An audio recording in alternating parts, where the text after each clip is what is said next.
Longju, KT roster. First ban's going to be the cannon. You do not want to let Smeb have that. Even though top lane has been favoring tanks, the carries are still played very effectively. You even see some up to a first pick Fiora or a blind pick Fiora. And when you're dealing with a guy like Smeb, who's such a powerful carry, you always have to respect it. And speaking of respect, the Zac ban, it was all throughout the last series, and we're likely not going to see it again in this one. Question is, will they also ban out Galio? That was another perma-ban from the two teams in our first series. Syndra also seeing a lot of bans. And they're actually going to take away both Lulu and Karma on the side of KT. They don't want to give over either of those very supporty supports. And it looks like a first pick Elise here for Longju. And the Galio is tempting, but Fiora is still up. She does very well into any tank, especially as the game progresses. You can play that split push style. And when you're dealing with a tank and you're incapable of finding a fight, a split pusher just can completely pop off. The first pick on Elise, really making sure that Cuz can have a really effective, easy time to set up for his team. And I'm really excited to see what Longju can bring to the table. I think the expectations are undefined because these guys are rookies, and lots of fans here showing up for this matchup. Specifically for Smeb, they're very happy about Smeb. They want to show as much support for him as possible. 3 signs in a row. And looking over at KT's picks, they're going with the Graves and the Varus, who has seen a lot of play so far in summer. And what we can expect from KT besides this is a composition just packed with damage and no tank play from them. Even though Galio is up and Smeb might be fancying it, they do really like to play with that carry style and make sure that they play with pressure as opposed to making sure that their team composition revolves around their engage. And KT was vocal in that interview, at least Score was, that they plan on crushing you in the early game this time around in the laning phase, so expect fireworks from this matchup or very early on. Zyra making her return along with Ashe. So definitely a very engage-heavy composition down in bot. Pair that with Elise. You definitely have a lot of pressure down there. What will KT respond with? With some Huiting signs. A couple of Chinese fans coming down here to the studio. Thanks for joining us. I think they understand. Understand the great commentary? English, maybe, hopefully. Well, they don't have the headsets in, so my hopes of communicating with them are totally lost. Crumbs. Well, the blind Talia gets locked in, and she's a very powerful pick when you come to assisting side lanes. Especially, we see her be used always towards the bottom lane, but in the mid to late game, she can help out split pushers a whole lot. She's either great with them or also great against them. And so now Khan is going to be in a bit of a pickle because most likely that's going to be that last pick saved for Smeb.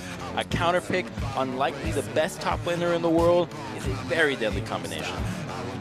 Yeah, and it's interesting to see the first ban here of the Jace. We saw that go top lane in the first game between MVP and Jinair, but it might just be taking away some mid laners specifically to make Mon's job in the mid lane a little bit easier. Also banning out the Zed, so definitely targeting those mid lanes.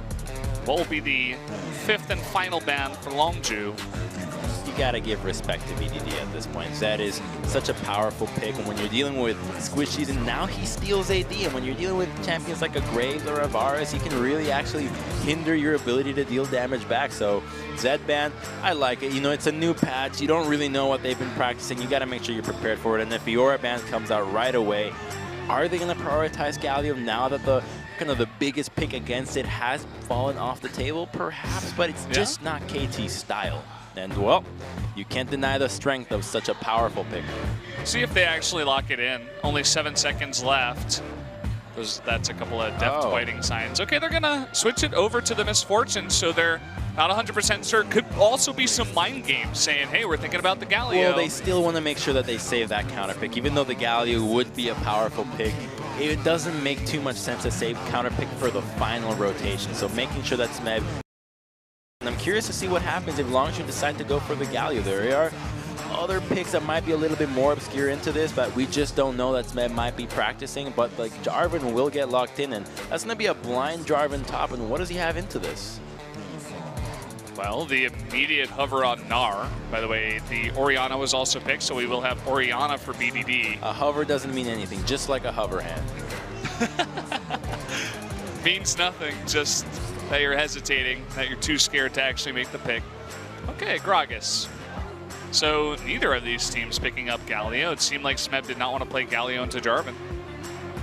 Oh well, the Galio here would not have a very easy time getting into the backline because you really want him to go in with his ultimate, boost somebody's resistances, and without a tank to really go in, it might just not be KT's style to go with a pick like that, especially if they have a jungler like Graves that wants to keep a distance and a support like Misfortune that definitely wants to stay really far back. Yeah, it seemed like just a little bit of mind games with the hover on the Galio. So that time it actually did mean something, Crumbs, but yeah, they have You need to say that, sure. Yeah, and they do have a decent amount of pick themselves. The Tainted Corruption, some really good engage from the Gragas top, but outside of that, it's a lot of pick from Longzhu this time around. Just the ability to find anybody and just delete them so quickly. The CC train is literally never ending here. You got Knockup, Cocoon, Shockwave, Zyra, RS, or Ash. Let's just hope they don't pull an MVP and use every single one of their CC on Gragas. Please. I have a little bit more faith here in Longzhu this time around. I'm really excited to see what this guy's got to do. I mean, 2 rookies coming out, and they haven't really been targeted out. So they have a very tall order facing against KT that did make it to the finals last spring split. They are set to be one of the top contenders, expected to come out ahead of this summer split once again, and most likely will be going to Worlds. So a tall order, if they can put up a good showing here, will definitely show signs of life for Longzhu early on. Yep, definitely so. There you have it. There are the lineups, and we're going to be jumping into game number 1 of Longzhu versus KT Rolster right now.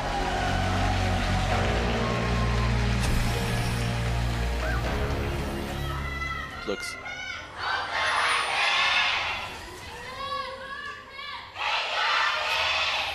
and the 5-man approach from KT into the bottom lane. Perhaps they're feeling a little adventurous with what Gragas has to offer early in the game. Body slam.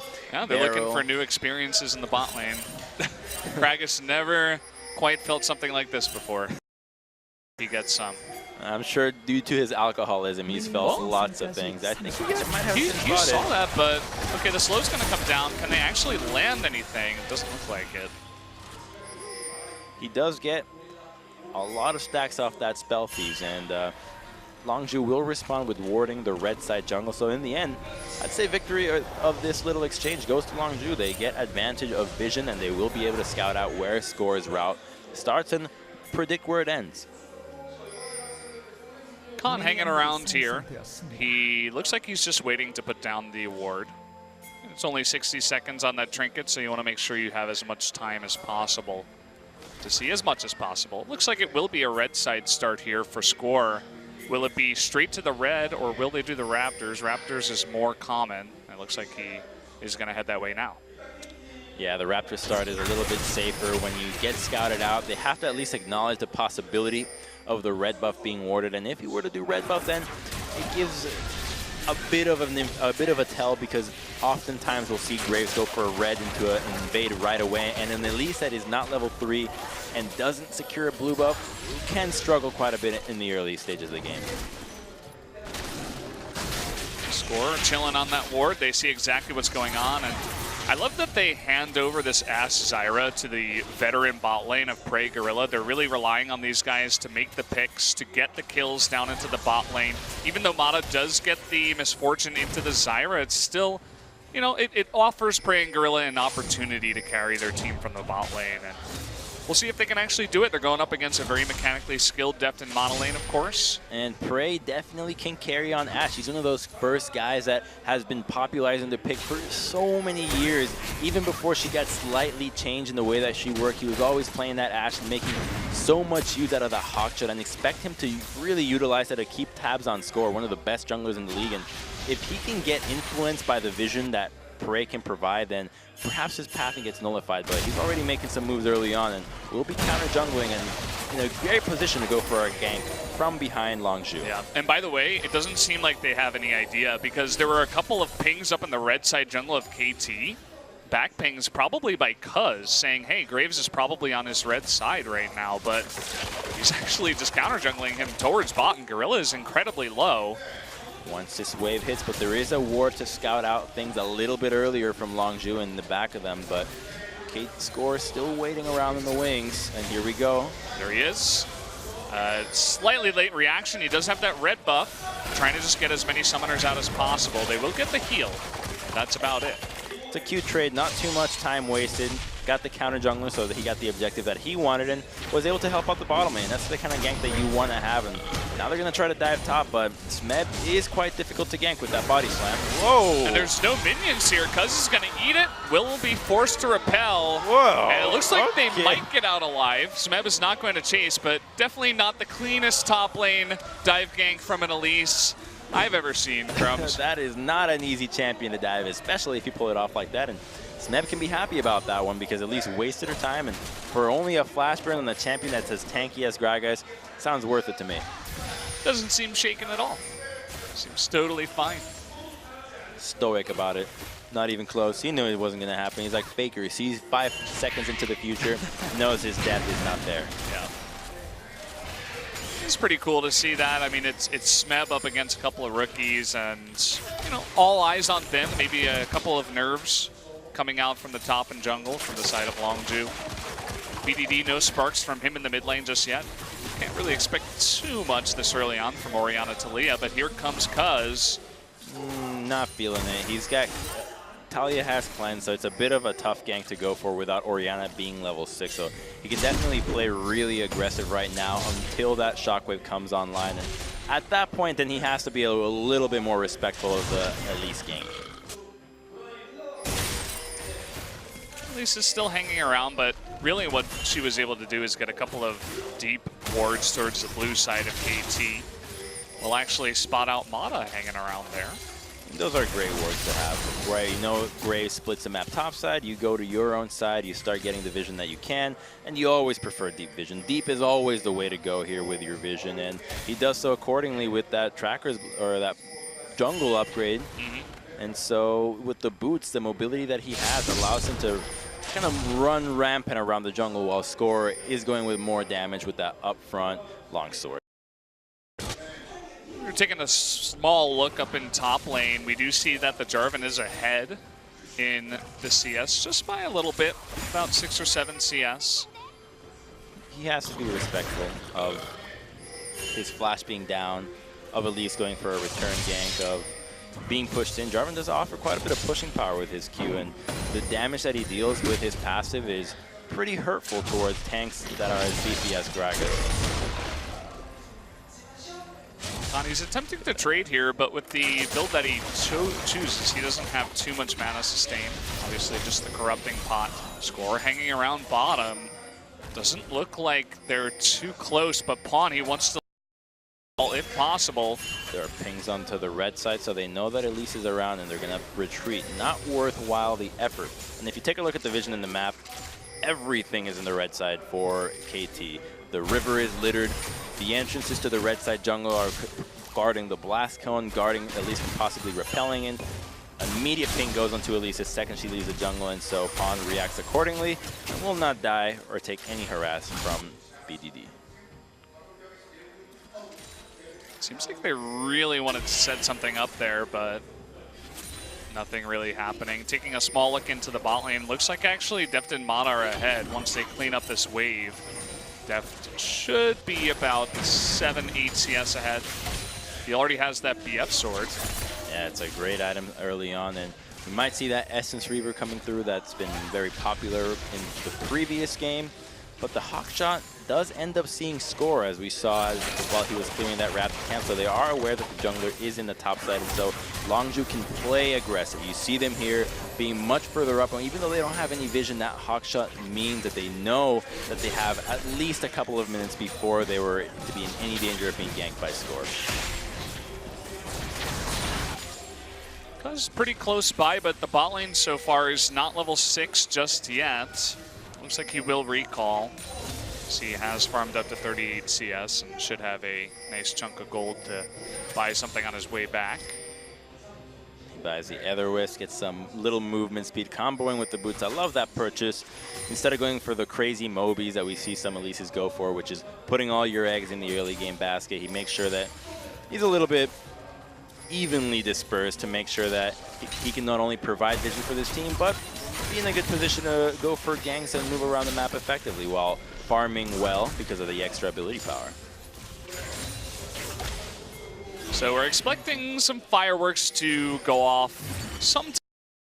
Please bot or mid here. Yeah. Not really thinking anything's going to happen topside. There's already a glacial shroud coming out of Smeb and the flash into the arrow. Oh, wait a minute. The flash on in, and that is a huge play by Gorilla. The exhaust comes down, double teleport. Is it enough damage to take it out? It is. First blood goes over to Prey. There's the counter engage, though. Gorilla and Khan in a bit of trouble, but Cuz makes his way down.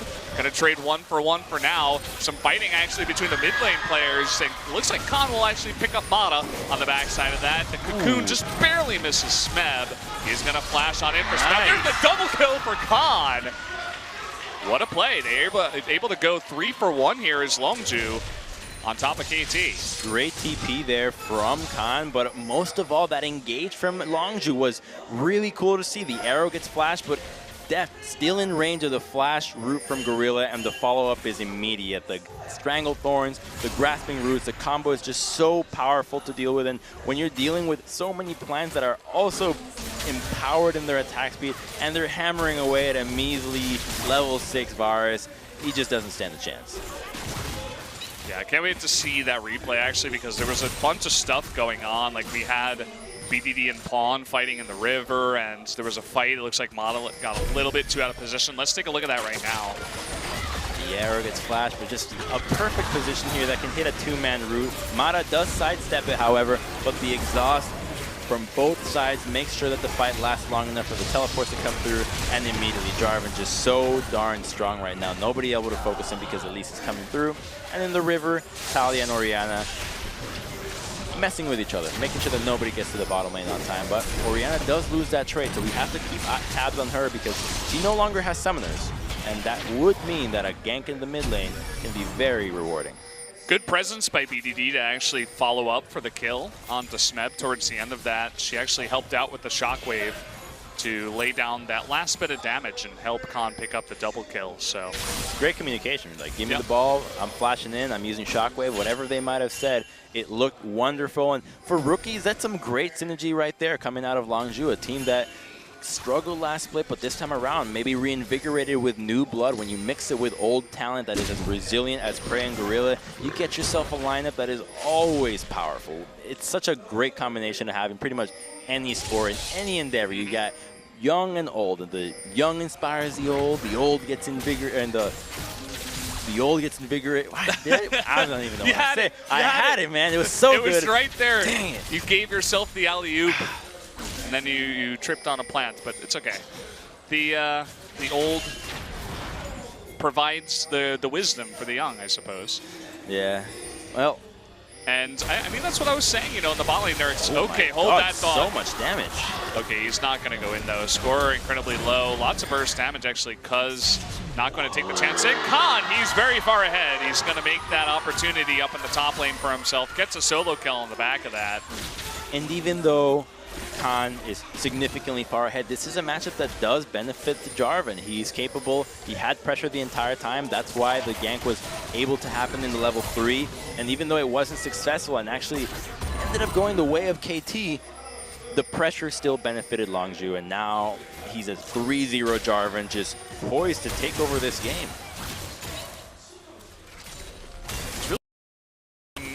We saw the dive up in top in the beginning of the game out of Cuz and Khan, and we were like, oh boy, that's not looking good. And meanwhile, Pawn, he runs right in. He does have the cleanse, and he's looking to actually continue this trade.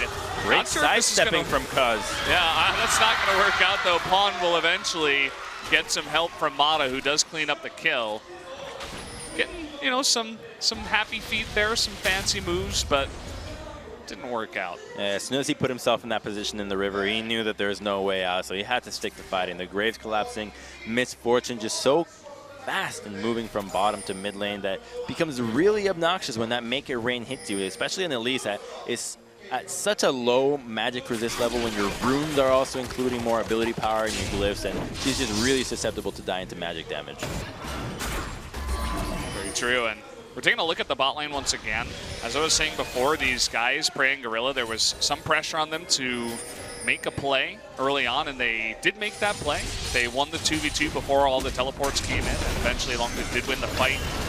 Here we go. Khan is going to be ganked in a big way. He does get the knock-up onto Smeb. There's the flash. Score is coming in, and there's the Weaver's Wall. Pawn actually jumps off a bit early. It's not going to matter, as they do pick up the kill. Now, Cuz on the chase, Pawn will use the blasting plant, and BDD, even though he burns Ghost to try to get up there, won't join the fight in time. Yeah, a little bit overconfidence from Khan there, extending without any vision onto the Graves. He will pay with his life, however, but it looks like KT, oh, they're pushing for a tower. This could be first brick. Doesn't have enough time to teleport. Orianna and Elise are collapsing on the replay here. This is going to be there. So look for it. Yeah, well, you can dodge that. Really nice reaction time by Khan. That's part of the reason why Jarvan is pretty good against Gragas. I'm beginning to see it. Finally believing. Well, I think we do need a bigger sample size for this one. But... And speaking of... Whoa. That's a QSS first item completion from Prey there in the bottom lane. So making sure that he doesn't get hit by Chains of Corruption early on. And this build, while we haven't really seen this happen too much, the Ashe build that Prey has been going in solo queue is rushing that Blade of the Rune King straight into Hurricane into Infinity Edge. So lots of DPS early on. Even though the Hurricane does not proc the on-hit effect, Blade is just at such a powerful state. It hasn't been nerfed yet. Even though the changes are tentative and likely will go through, it's still a very powerful item. Yeah, which is why it was funny to watch in our first series, both AD carries just going Essence Reaver first over and over and over again. But Prey wants to take a different route, even mixing in the Tabi as well as the QSS, playing a very defensive build so far. Well, as Ashe, you're always in such a position where people just want to dogpile you, and when you're dealing with Graves and Varus, the damage reduction from all their auto attacks really adds up, and then let's see 1v1 more people. Lots of damage onto Ashe. They're looking to turn it on Tamada, though, who does go down. Cuz with the ball there. Nice play by BDD to be in position. Khan makes his way down with the teleport. That will be one kill going over to Longju as they look to turn that into a Cloud Drake as well. And a great pick on Tamada, just overstepping, not recognizing the vision there over the wall, but oh, I like this play from Khan. Looking for Pawn. He does have flash, but Jarvan doesn't care. He's got his Cataclysm. He's going to have to flash over the wall.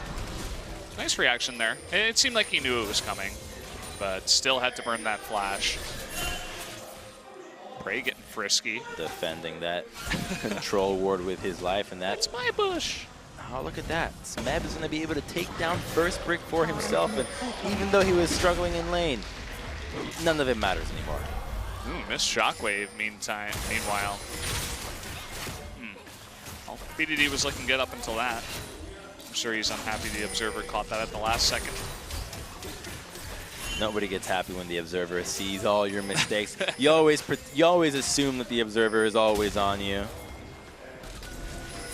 There is a TP from Smeb and not one on Khan, though, so this could be very dangerous for Longju if they decide to pull the trigger. However, they don't have minion pressure just yet, and Talia has to defend middle.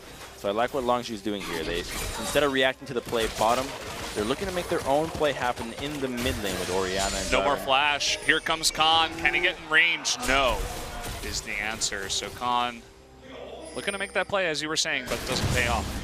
But the pressure is still there nonetheless. Longju is still in control of the mid lane, and that's what you want to see. Is the most influential lane in the map. They can collapse everywhere else, and when you nullify Talia's ability to help the side lanes, she can't play as aggressive as she wants. Her play pattern no longer exists. You want to have her play almost like a TF kind of style, where she's always looking to roam, where she's always looking to weave around walls and make sure that she can influence the map as much as possible. When she's stuck in turret, worried if there's a Jarvan in her lane, she's not doing a whole lot for anybody. Very true, and we've been seeing a lot of Pawn under turret, just chilling, trying to push, but not much else. Oh, he's gonna get hit by that Shockwave. Lots of burst. He's gonna go in. Oh! How much health did he live with? That must have been extremely low. So lucky on that one. The damage calculation, BDD was so close. That's a tilter right there. You do the math in your head, you do the calculations, you triangulate the play. You flash into a Graves and say, I can get this kill and get out alive. Well, he didn't get the kill, but he did get out alive at least. I think if he got the kill, he would have even kept trying to fight Graves at that point. It's so strong with a Morello, Namicon, and blue buff completed. Definitely a nice spike for Orianna. Seen it in some of the other games so far. In the meantime, KT will be looking to try to get control of the jungle to get some deep vision. However, they have to start pushing lanes first. And even though the laners can't do it on their own, they just need Score to group up with any laner, push out the wave, and then they can start getting vision. Because otherwise, their TP from Smeb is not going to do anything. He's going to remain in lane against Jarvan 24/7. And Gragas is the same thing every time. Let's take another look right here. Shockwave immediately. Thunderlord's proc. Oh. That's so disappointing. What else can you say? He almost had it. In the meantime, red buff being stolen away by Khan on his own. He gets spotted out. Oh, bit of a knockup. Decides to take the path back. BDD's here once again. Going to trade some damage. There's the flash in from Smeb. They want this kill. The cast will do it, but Khan is trying to turn. That's all he can do. Big shockwave. Lots of damage coming out. And it looks like BDD will pick up a return kill and make that a 1-for-1 trade. And that was a great presence of mind from Smeb to save the cast for after the flash. Goes for the flash body slam. Instinctively, Khan flashes away after that, thinking that perhaps the cast comes out, but he waits for it after. Chucks it right away and makes sure that the knockup comes through him. They trade 1-for-1, however, and Pawn not going to be too thrilled about going down there, but he's going to fall further behind, and now BDD is in a really good position this game. There's not a whole lot of engage against him. If he's capable of not getting hit by a Varus arrow and keeping his distance from Gragas, fine.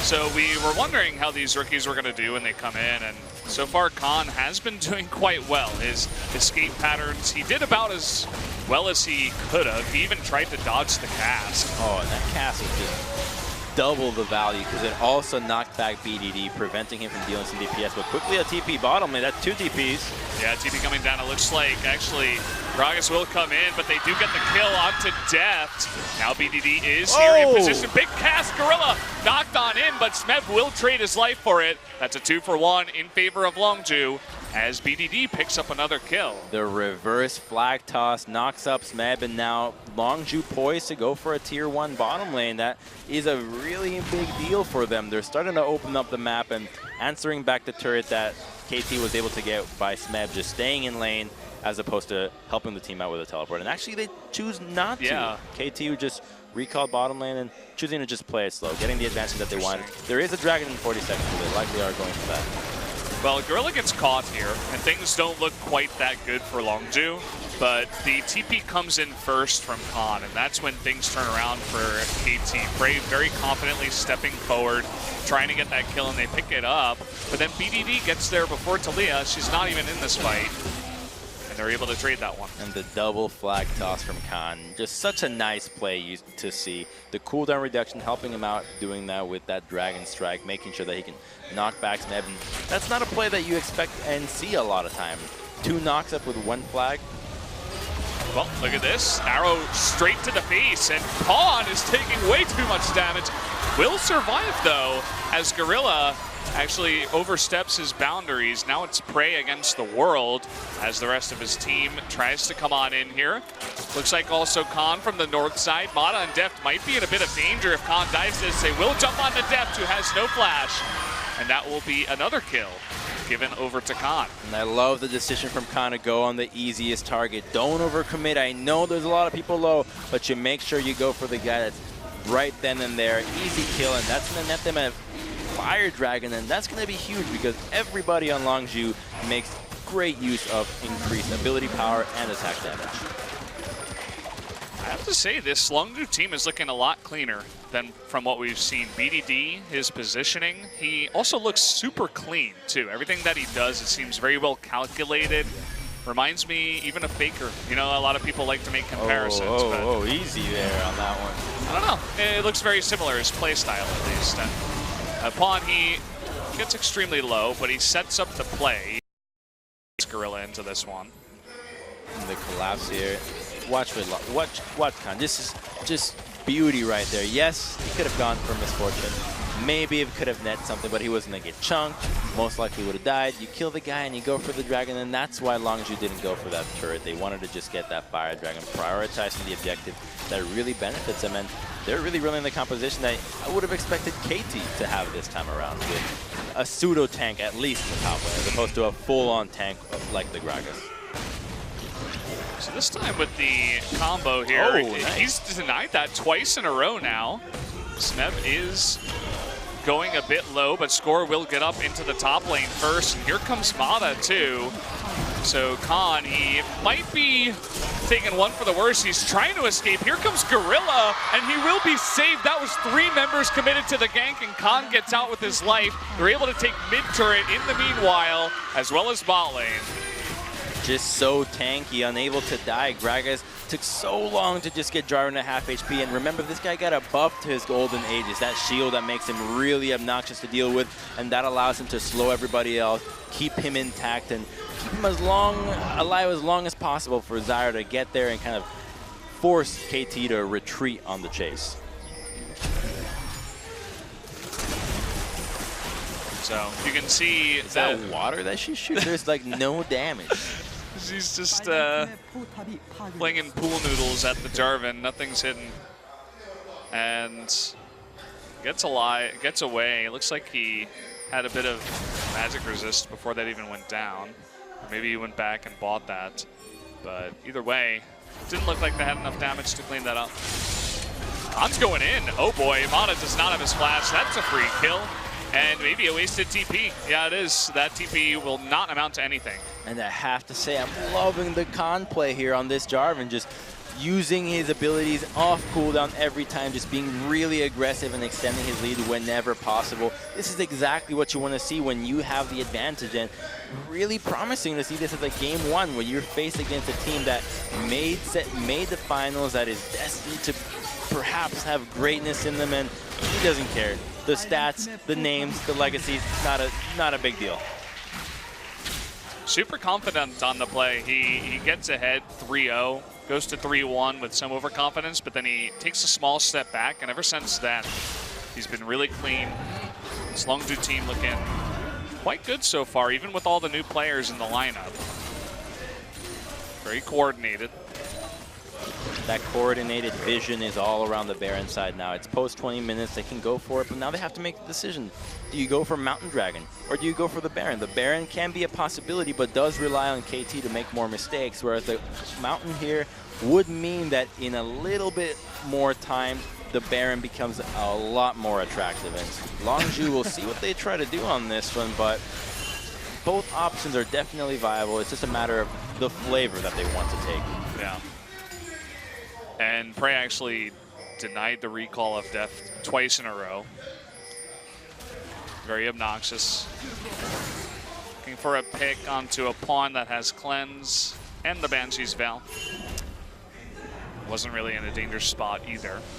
So it looks like they're leaning more towards the side of Baron so far, but they haven't made any big moves just yet. Lots of recalls out of both teams at this point in time. And it's important to note where KT's recalling, because in a situation like this, when you're losing control of the Baron side, you really cannot afford a recall in a place that is in vision. So they put control wards and ensure that they recall in the brushes that those are there to make sure that Longzhu is guessing. Are they still here? Are they waiting to pick us off? Or are they just recalled? They just don't know, and that means that they cannot make as aggressive as a play as they would want to upon the Baron, to which their vision is almost completely denying KT's. Deft is going to be careful just hanging around mid. There's just so much pick on their side. He does have a QSS. Yeah, coming on in, the Banshee's Veil is not going to save his life. He was not able to jump onto the wall. That will be 1 pick for Longzhu. What are they going to do with this pick? The control ward will deny vision around Baron. Keep your eyes on Score, though. He does have Flash and Smite. Does get rooted for now. That Baron is getting extremely low. Oh, the knock up here from Khan will definitely secure that. The cast will not go through. Score will survive, but Khan, again, he's so tanky, will knock up Smeb. Do they have enough? The Cocoon is going to barely miss. No knockup from the Jarvan. But Longzhu, they pick up the Baron. Great moves by them. They took advantage of the vision. KT just had no answer to get in there and deny anything for themselves. And you wonder, why can't KT get vision? Well, their composition relies on getting ahead early. If you got a 4-man of 4 squishies, you really can't face check anything. And without the Gragas being there, it's so difficult to be there. One cocoon, even 10 minutes ago, we saw just how much damage an Elise can deal to a single target. And oh man, the Jarvan build, look at that. He's got the adapt. Why do I keep forgetting that name? Somebody kept tweeting it at me and I kept forgetting. The Gargoyle Stone Plate? Yes, the Stone Plate, you're right. Yeah. Just really tanky there. And it's very interesting because he doesn't have like a ton of other health items. He's got a decent amount of health, but either way, it will make him very, very tanky for the time of the act. It has incredible synergy with the Golden Aegis. You know, the shield that scales off of the resistances, and then when you get that extra HP, you get the resistances from 3 people nearby. And it just gets so obnoxiously difficult to deal with that. True. You have to really double think your damage input as a carry. Is it worthwhile hitting these tanks, or do you try to bypass them and go to the back line? So many choices. Oh. Smeb, you know, even against a 5-2 and 3 Jarvan, is really holding his own. You gotta hand it to him. He's making the best with the position that he's in, but it's not seemingly helping him out enough as Jarvan is still pushing that bottom lane. And Longju able to take another turret in mid lane. They're really trying to do these rotations, get as many turrets as possible.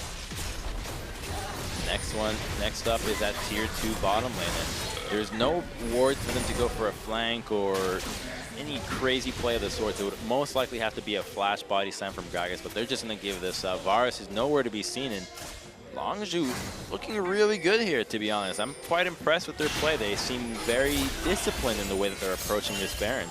Yeah, maybe after a very disappointing spring split, they just got whipped into shape, perhaps, because these guys look incredible. I think the lineup is looking good. Will the arrow hit? Oh, it will, but the immediate QSS.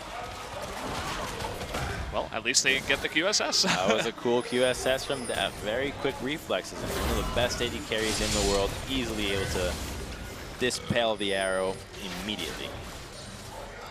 Def still does have both of his summoners too, so Khan was thinking about going on in and trying to catch him, but he could have flashed out. So now Longju have to make the decision of, do you try to siege a base turret without any objective up, or do you go for the tier 2? I'd say they're going to go for the tier 2 here, control 2 lanes at once. Bottom lane, no longer of much importance now that it's only a tier 1 turret. And Was he trying to get over that wall? I think he's trying to just go for a split pushing thing, trying to get that turret. But as soon as they saw Jarvan and the move that Longju is making, he immediately has to retreat. He knows that he should not be there. You're a jungler. You got to be with the team, man. I was just laughing because he failed to jump over the wall with the blasting plan, but your point makes a lot more sense, Crims. Hey, we've all been there. I love the way that BDD always puts his ball in a really threatening position. Track of that ball for 1 second, that could be a really big shockwave. And take a look at how he hides it under the turret, making great use of the map there. You can't see it, and so if you step up and you don't expect it, you're gonna get hit by a shockwave that just came out of nowhere. And a shockwave is a game-winning ability, and they understand that so well, that and the way that you play around Orianna, that the vision tells the story just as well. All the vision preventing KT from entering through the back. If they want to engage, it has to be from the front, and there's such an easy way to dispel something like that when your only real threat is the Gragas. We got this Infernal Drake coming up in a bit. We don't actually have the timer on that, so it's probably over 2 minutes away. And right now, they do have an assortment of dragons, Mountain, Infernal, and Cloud. Nice difference in the gold was gained for Longju as they continue to push their lead. You know what I wish happened with the dragons? That every time you took a dragon, depending on what you took, your character started glowing accordingly to the color. So if you got fire dragons, you start glowing a little bit red. You got mountain, you're a little bit brown. What about if you get like 3 different colors though? Oh, you glow 3 colors. So what is the mix of white, red, and brown? Beige? Yeah, I guess. kind of like a brick color, maybe. Yeah, you start glowing brick colored. Good idea. I like it. I see where you're coming from. The VFX would be so complicated that it probably would never happen. Maybe just the last one that you got, but well, that'd be hard to predict. Yeah. I don't know. Well, the Fire Dragon will be in 1 minute 28. If Longzhu can secure this one, they basically have like the best dragons here. No use for Ocean this time around. Just double Inferno with a mountain and a cloud. Just really solid stuff from them so far. And their ability to secure these incredible roulettes of dragon is going to help them out so much. And they're already 10k up, so just having dragons in the bank means that it's going to be so much harder for KT to try to make a comeback. Yeah, well, we haven't, the biggest roulette, the biggest kind of crazy RNG I've seen. Well, actually, hold that thought. Khan, he might get caught here all alone once again. Everybody on KT is here. Khan wants to make something of it, trying to kill Pawn. In the meantime, he's getting close. Oh, he misses that flash, though. That's really unfortunate. Big pick for KT. They take that Jarvan out of the picture. Feels bad, man, especially when there's nobody else on Longzhu in that position to take anything else on the map. It's okay to be extended like that every once in a while, as long as your team is capable of punishing that 5-man collapse. But because there is nobody else, it's perfectly fine for KT to do that. There's no turrets that Longzhu can take. Baron's not up yet. Dragon is not up yet. The setups are already established, and so it's just a freebie going the way of KT. And that kind of play is this thing that KT has to keep looking for. The crazy outnumber. When you're this far behind, it doesn't matter how much resources you spend. You just need to stall the game out and get gold back. Now we're in a position where 20 seconds until Jarvan comes up, and a big engage from Smeb, who actually takes a crazy amount of damage. That's a kill onto Smeb, and no one on Longzhu. Longzhu with a huge turnaround. Now they actually want more. In comes BDD. He's charging at them with that Ghost. Doesn't look like he can get any picks, as Deft is forced to flash away. Mata in a terrible spot, all alone. Whoa, he's really look fast. at that teleport. Whoa, what? Well, they decided to just turn onto the Baron. Yeah, Mata, he can go run all by himself against those minions, but that's essentially a free Baron going over to Longzhu now. Score is just too low to try to answer this, and they're going to try to make sure that KT... Oh, nice. Oh, that's so cute. I love it. I love it. At least KT is able to pick up the Infernal Drake. Oh, in the meantime, they're trying to cut off KT's retreat path here. They don't want them to get away with anything in this game. Score's going to be forced to engage in here. Can Khan actually 2v1? Doesn't quite look like he's going to have that tower, and the collateral damage does miss. Now we're taking a look at this. Looks like Deft is in a ton of trouble and will be going down. Prey eventually is going to take down 2 members in the bottom lane with a double kill in the meantime. So Longzhu turning up big in the end of that fight. And Jarvan gets to live after that fight, just so damn tanky. Longzhu taking over this game. They've got a GI Kung Fu grip on this one, and KT just does not know any way to get out of this one because they seem all over the place. KT really needs Smeb to be grouped with the team to try to make anything happen, but in the meantime, that's going to be an inhibitor, 2 inhibitors, maybe even 3 before 40 minutes, all at the same time. Look at top lane, BDD's got his own. Yeah, that's at least all the inhibitors. Will they get greedy and go for the base? Oh, you don't have to at this point. Doesn't look like it. Death timers. Yeah. You base and you go for the game-winning push in the next minute. You can tell how desperate KT is right now when they use 2 ultimates to try to kill Gorilla, and they don't even get close. So Khan lives, by the way, and this is the easiest cleanup in the world for Prey.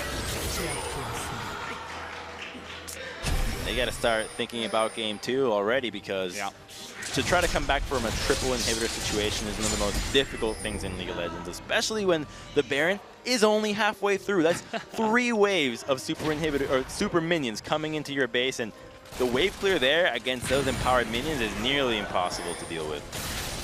Score on the run. Looks like that Cowboy will get out this time. Spreading themselves across 2 waves. They know top lane will answer eventually, and I like Smeb's position here. He understands that the TP is most likely not going to work, even though it will be up by the time that Longzhu go for the push, just hiding behind, and they're going to have to go for a real crazy play onto this one, and most likely will have to engage onto Orianna to try to make this battle work. Oh, but he gets scouted out. Great scouting there from Gorilla. Yeah, Gorilla keeping tabs. There is the Weaver's Wall. Prey is kind of zoned out, but Longju sticking together.